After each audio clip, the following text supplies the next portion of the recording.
got smart feed. Took that big log. That log was probably close to 10 inches with no problem. It also has variable speed over here. Good running machine. The wood was patched a little bit. Wood's plastic. Nice chute. New jack. Inter-Y. Safety chain. Good belts. Dial meter does work. It's up to 908.5 at the moment. Fuel gauge works. The blades were resharpened. This chute will turn around in a circle with the crank. As you can see, good rubber.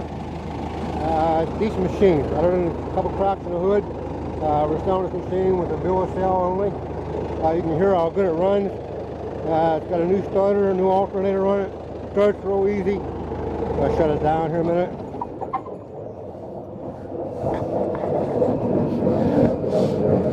Open up the hood here real quick.